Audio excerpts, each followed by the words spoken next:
Yo os voy a hablar del artículo El trabajo por proyectos en educación infantil, un reto formativo, de Yolanda Sánchez Fernández. Bueno, pues este artículo es una reflexión sobre el uso del trabajo por proyectos en educación infantil. Es un documento que refleja el cambio en la legislación hacia un proceso de enseñanza-aprendizaje más globalizado, y hacia una etapa de educación infantil en la que no es una etapa preparatoria para etapas posteriores, sino que tiene identidad propia.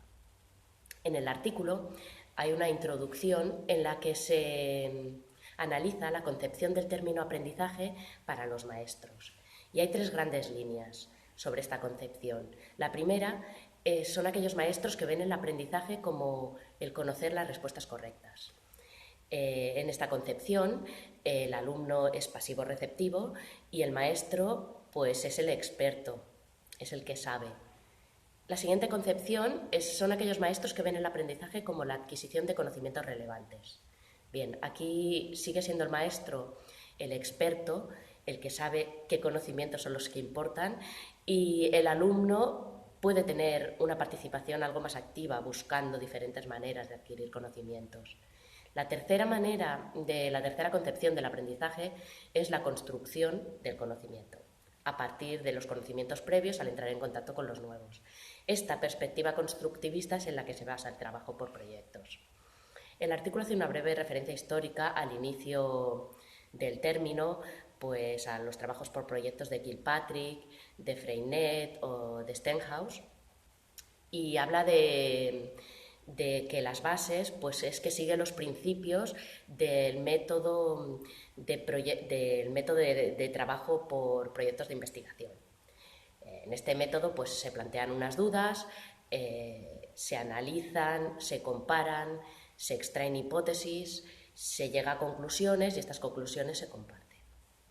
Este sería más o menos la línea de trabajo por proyectos. Entonces, las características adaptado a la etapa de educación infantil sería sobre todo que se base en el interés de los niños. Para esto hay que generar un clima cómodo y de confianza en el que se promueva la conversación. Una conversación libre en la que los niños sean capaces de expresar y de que realmente el maestro como motive y sea capaz de extraer cuáles son los intereses reales a los que a los niños les gustaría trabajar. Los trabajos por proyectos precisan de una programación flexible, con actividades abiertas que se van adaptando al momento, con tiempos aproximados, y en el trabajo por proyectos es fundamental abarcar contenidos de diferentes áreas.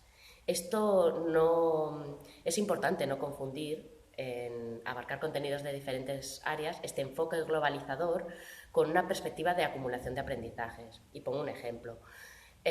Si trabajamos los árboles de la escuela, por ejemplo, ¿cómo podemos trabajar las matemáticas? Pues hay mucha tendencia a decir, bueno, pues hago una ficha de árboles y que los cuente para introducir o para trabajar la numeración, pero tiene que ser algo mucho más vivencial. Si trabajamos los árboles de la escuela, pues salimos, vemos el árbol y si queremos trabajar la numeración, contamos cuántos árboles hay en el huerto, o contamos cuántas ramas tiene determinado árbol, o trabajamos conceptos matemáticos como grande, mediano, pequeño, ancho, estrecho. Es decir, que siempre sea vivencial y real, no que queramos meter los conceptos del currículum con calzador.